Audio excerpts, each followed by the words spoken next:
Hi friends, today we can understand the chapter called Light of 10th standard in a very easy way so that you can never forget that and it will be easy for you to understand the chapter called Light. So what is light? Light is a form of energy. So it is a form of energy and it can travel from one place to another place in the form of electromagnetic radiations. So it travels in the form of electromagnetic radiations. It has frequency and wavelength. So what is frequency? Number of oscillation of that wave in a per second is called as frequency. In a unit time, how many oscillation it is taking place, that is called the frequency of that light. And next, what is wavelength? Wavelength is the distance between two troughs or two crusts. The light wave is traveling in the form of sine wave. If you take the distance between two troughs or two crusts, that distance is represented by lambda and that is called as wavelength. So we came to understand that light is a form of energy. It travels from one place to another place in the form of electromagnetic radiations, and these electromagnetic radiations consist of frequency and wavelength. So what is frequency? Number of oscillation per second, and wavelength, distance between two troughs and crust. Next we will understand that whenever the light is traveling from one place in the form of wave, so for example, if you will take the light which is coming from our natural resources like sun, so sun is emitting a white light. But that white light also consists of a number of different colors, 7 different colors combined together to form a white light. So that 7 different colors, what are those? Those are violet, indigo, blue, green, yellow, orange and red. These 7 constituent colors combined together to form a white light. And each color, that is each color, violet, indigo, blue, green, yellow, orange and red, has its own frequency and wavelength. So whenever we will make this white light which is coming from the sun, the natural resource, to pass through a device called prism. For example, this device, this is a glass. If you make that white light to pass through this prism, that white light get dispersed into 7 constituent color, forming a rainbow structure, that is Vibgyor color is formed. So this property of light, whenever it passes from the prism, is called, splitting up of white light is called as dispersion of light, and each color is having its own frequency and wavelength. So the dispersion occurs according to that. Whenever the dispersion occurs, the violet is most bending and the red is least bending. The bending of a light also takes place according to its frequency and wavelength. What is the frequency, what is the wavelength? According to that, the bending of light takes place. That works on the principle of refraction. So these are the things which you have to understand. When we come to light, so light is the energy, or it is the radiations which undergoes different properties. So what are those? It undergoes reflection, it undergoes refraction, it undergoes dispersion, it undergoes polarization, it undergoes interference. So these are the different properties over which this light undergoes. So one by one we can understand that what are those things which light undergoes. So first is reflection. What is the reflection? Whenever light coming from, for example, when you have played through small mirrors, whenever you focus that mirror towards the sunlight, you get a reflection of that sunlight. Like this mirror, small mirror you have taken. So this type of mirror you will focus towards the sun and you get reflection like this. You get reflection of light like this. So that reflection of light is called as reflection. So bouncing back of light from any plane surface.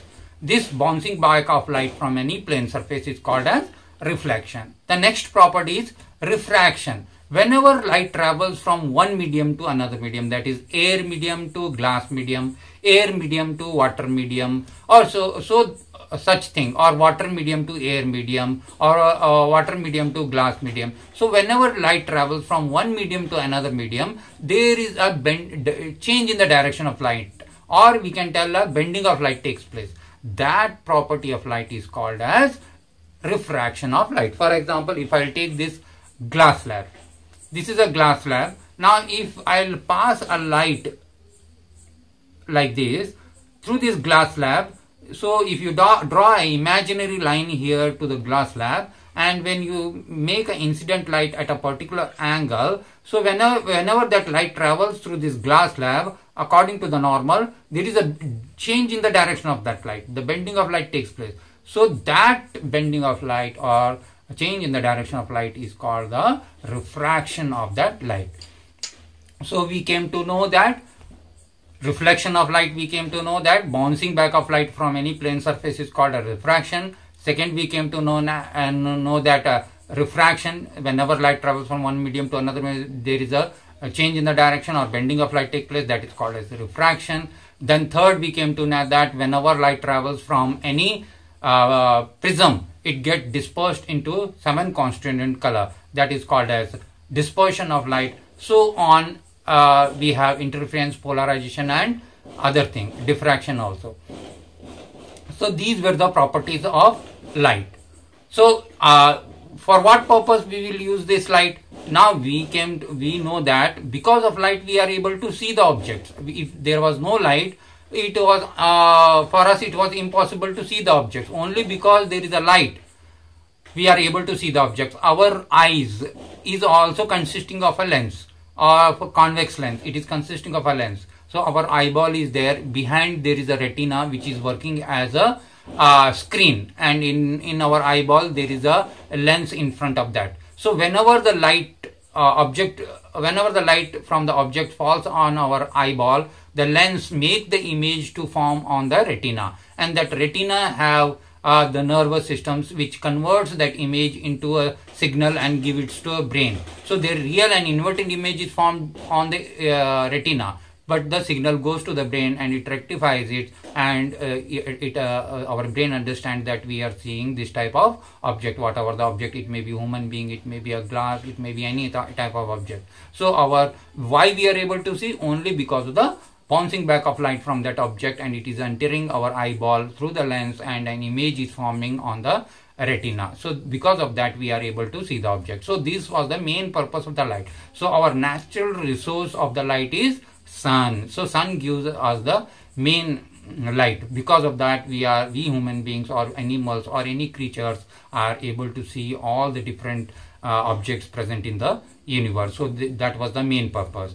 So we can use that light energy for the different purpose. We can convert that light energy into heat energy by using a solar panel. You all know that solar panel consists of a solar cells. We can convert that light energy into heat energy, and after that we can convert into light energy. We can convert into light energy, heat energy, or mechanical energy. Any type of energy we can convert. So we can convert one form of energy to another form of energy. So sunlight can be converted into different form of energy. So we can convert that light energy into heat energy, and again we can use that heat energy to produce the electricity also. So this type of thing we can have. Now we have to understand that you have seen your laptop, you have seen your mobile, you have seen your projectors and all. So all these instruments are using one or the other type of light form to see the visibility of that objects.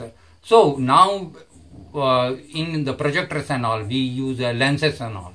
So we use mirrors and all.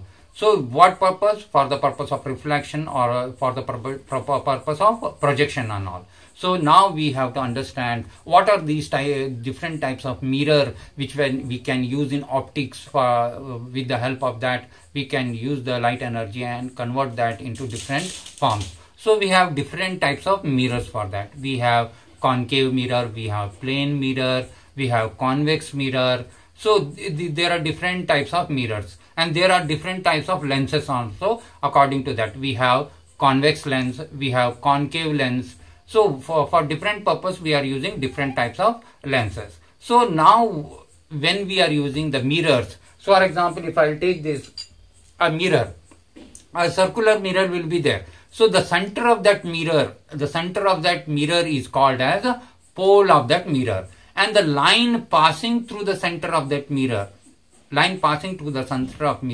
is called as principal axis. Whenever the imaginary line which is made to pass through the center of the mirror, round mirror, the imaginary line which is passing through the pole of the mirror, we will call it as a principal axis. And in between the pole of the mirror and the center of curvature, we will call it as a principal focus of that mirror and all. So we have two types of mirror, three types. One is plane mirror, we have concave mirror, we have convex mirror. So for the different purpose, we will use this type of mirror. Again, we have different types of lenses and all. We have convex lens, we have concave lens, double concave lens, plano-convex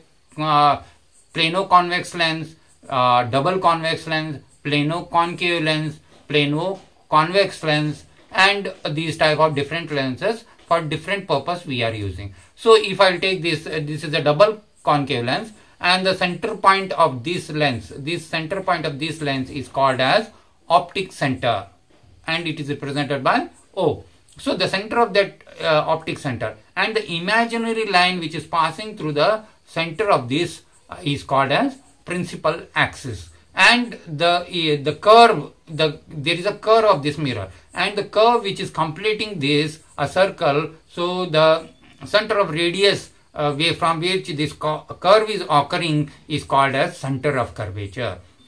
So from the optic center and the center of curvature, from where this curve is obtaining, if you draw a full circle, so there is a center point through which this curve is obtaining of this. So this is called as center of curvature. From this center of curvature and the optic center of this lens, there in between is called as principal focus. So whatever the imaginary line which is passing through the optic center of the lens is called as principal axis. And between the optic center and the center of curvature, there is a point called principal focus. So in next chapter, we will understand how the images are formed in convex lens, how the images is formed in concave lens, how the images is formed in concave mirror, how the images is formed in convex mirror, how the images is formed in the plane mirror. So this we can understand in coming videos and all. So whenever we'll keep that object in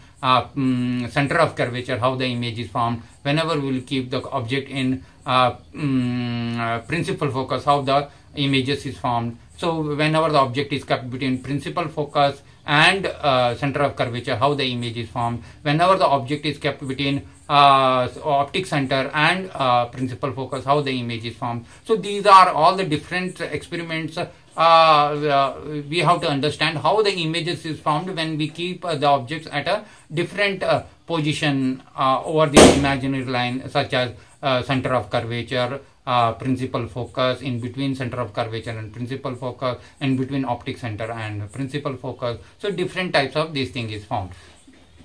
So now we came to know what is principal axis, what is principal focus, what is center of curvature, and different types of mirrors and all, and different types of lens and all. Next, okay, thank you friends. If you like this video, please subscribe the channel and press the bell icon so that whenever I'll put new videos and all, you will get the notification in your mobile and all, so that you can watch that video regarding the chapters and all, different chapters I will be sending you out. So thank you very much. Thumbs up, and please like the channel and subscribe it. Thank you very much.